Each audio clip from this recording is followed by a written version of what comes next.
Let's see this question. Question says, consider the following four compound 1, 2, 3 and 4. Choose the correct statement. S लिखा हुआ है, मतलब more than one correct है। आइए देखते हैं क्या कह रहा है ये। चार आपको स्ट्रक्चर दिए हैं। Order of basicity is 2, 1, 3, 4। क्या कॉन्सेप्ट लगाओगे बेसिसिटी के लिए आप? बेसिसिटी का सिंपल फंडा क्या?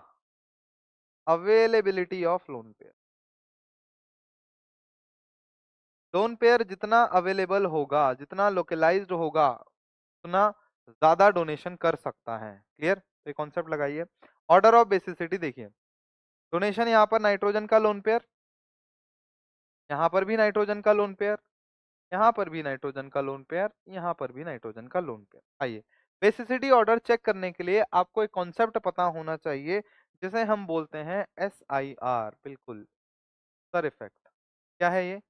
Steric inhibition resonance.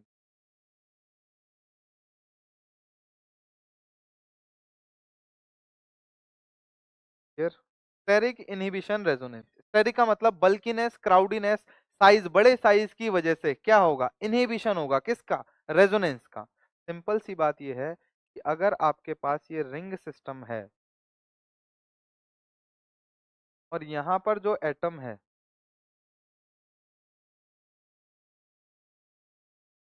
के पास ये लोन पेयर है, ये आपका बेंजीन रिंग है और इस बेंजीन रिंग में यहाँ डबल बना हुआ है, यहाँ डबल बना हुआ है, यहाँ डबल बना। तो जब तक ये रिंग के साथ ये जो p ऑर्बिटल है पैरेलल रहेगा, जब तक ये पैरेलल रहेगा तब तक ये क्या कर सकता है? रेजोनेंस कर सकता है रिंग के साथ।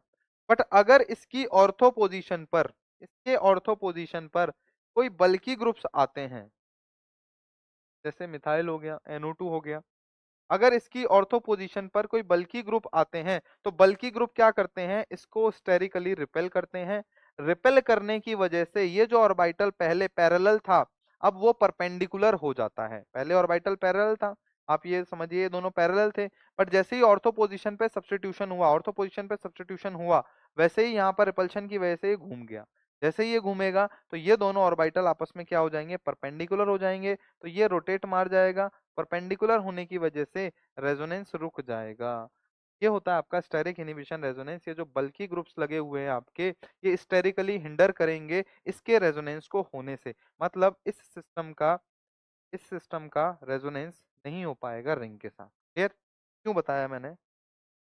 देखिए, फोर्थ वाला केस जो आपको दिख रहा है, नाइट्रोजन का लोन पेयर, अगर आपको SIR नहीं आता है तो आपको लगेगा ये रेजोनेंस कर रहा है, बट क्योंकि यहाँ ऑर्थो पोजीशन पे बल्की ग्रुप लगे हुए हैं तो ये इस सिस्टम को हिंडर करेगा। हिंडर करने की वजह से अपना प्लेन चेंज कर लेगा। अगर ये NCH3 N डाइमिथाइल अगर अपना प्लेन चेंज करेगा, प्लेन चेंज करने की वजह से इसके लोन पेयर का रेजोनेंस जो रिंग के साथ हो रहा था वो स्टॉप हो जाएगा।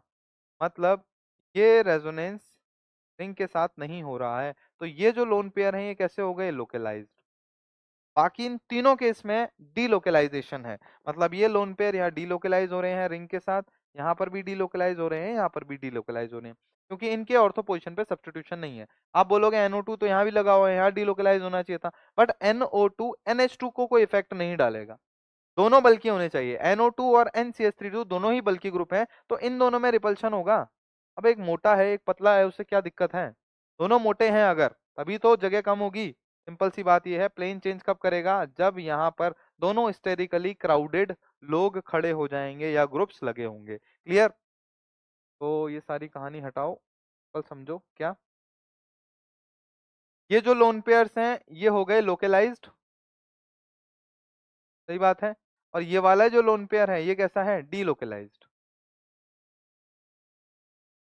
ये भी डीलोकलाइज, मैं डी लिख रहा हूँ डीलोकलाइज, ये भी डीलोकलाइज। तो आपको पता है इन तीनों के कंपैरिजन में फोर्थ सबसे अच्छा बेस हो जाएगा, क्योंकि इसके पास लोन पेयर अवेलेबल है। मेरे पास 10 रुपए पड़े हैं तुम्हें देने के लिए, मैं दे दूंगा।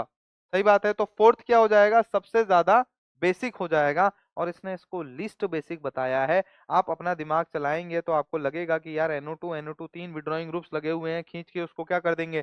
सारे इलेक्ट्रॉन पेयर ले लेंगे उसके, बट ऐसा होगा नहीं, ले नहीं पाएंगे, क्योंकि यहाँ पर क्या लग रहा है? यहाँ पर एक इफेक्ट लग रहा है जिसका नाम है SIR। तो इस SIR की वजह से सबसे ज्यादा बेसिक कौन होगा? फोर्थ वाला। तो करेक्ट ऑर्डर है क्या ये? गलत ऑर्डर है ये। क्लियर? आगे बढ़ते हैं। Magnitude of pKb difference between 1 and 2 is more than that of between 3 and 4। अरे सबसे ज्यादा क्या है? बेसिक ही है। और सबसे लीस्ट बेसिक बताऊं कौन है? लीस्ट बेसिक है सबसे ज्यादा थर्ड। क्यों? क्योंकि ये जो लोन पेयर है ये यहाँ जाएगा, NO2 के पास चला जाएगा, रेजोनेंस करके इसका -M भी काम करेगा, इसका -M भी काम करेगा, इसका -M भी काम करेगा। तो अगर आपको बेसिसिटी का ऑर्डर लिखना है इस केस में, तो आप बेसिसिटी का ऑर्डर लिखिए। यहाँ लिखते हैं हम बेसिसिटी का ऑर्डर।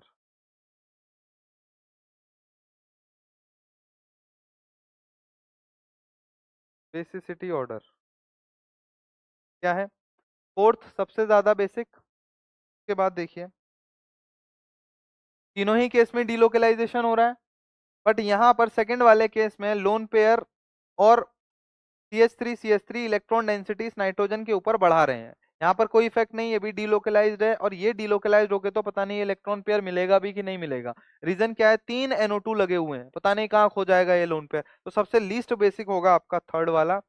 तो फोर्थ के बाद कौन है आपका? फोर्थ के बाद है सेकंड, सेकंड के बाद है फर्स्ट, फर्स्ट के बाद है थर्ड। अब खुद सोचिए, इसका पीकेबी और इसका पीकेबी का डिफरेंस ज्यादा होगा। इन दोनों का डिफरेंस ऑब्वियसली ज्यादा होगा। किससे? इन दोनों के डिफरेंस से। ये दोनों तो बीच में ही आ रहे हैं। और अगर आपको डेटा सुनना है तो ये थर्ड के कंपैरिजन में 40,000 टाइम्स ज्यादा बेसिक होता है फोर्थ वाला। और इन दोनों का डेटा जो पीकेबी का डिफरेंस आएगा, ये आपसे बोल रहा है pKb difference, pKb difference of first and second is बड़ा बड़ा देन थर्ड एंड फोर्थ। सही बात है क्या? गलत बात है। फर्स्ट सबसे ज्यादा बेसिक है, थर्ड सबसे लीस्ट बेसिक है। तो इसका डिफरेंस, इन दोनों का डिफरेंस इन दोनों के कंपैरिजन में ज्यादा आएगा, ना कि 1 2 का डिफरेंस ज्यादा आएगा। तो जो आपका स्टेटमेंट सेकंड कह रहा है क्या, magnitude of pKb difference between 1 2 is more than that between 3 and 4, ये बात आपकी हो जाएगी गलत। रीजन?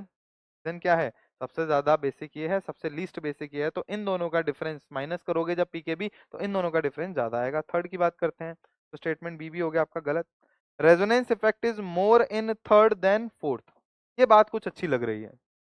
यहाँ देखिए, ये डीलोकलाइज हो रहा है किस वजह से? रेजोनेंस की वजह से। और यहाँ पर SIR की वजह से क्या है? लोकलाइज। तो ऑब्वियस सी बात है, यहाँ पर रेजोनेंस ज्यादा हो रहा है, तभी तो ये लीस्ट बेसिक है। तो ये बात बिल्कुल सही है आपकी, resonance effect is more in third than in fourth. बहुत बढ़िया। डी की बात करते हैं, steric effect makes compound four more basic than third. बिल्कुल यही मैंने आपको समझाया, स्टेरिक इफेक्ट में compound four more basic than third. यहाँ पे SIR इफेक्ट काम कर रहा है, ये जो सर इफेक्ट है ये लग रहा है इसके ऊपर, तो ये ज्यादा बेसिक हो रहा है किसके कंपैरिजन में? थर्ड के कंपैरिजन में। समझ आया? तो डी भी आपका करेक्ट हो जाएगा। मोर देन वन करेक्ट था, तो करेक्ट ऑप्शन कितने हो जाएंगे? C and D। I hope you got this.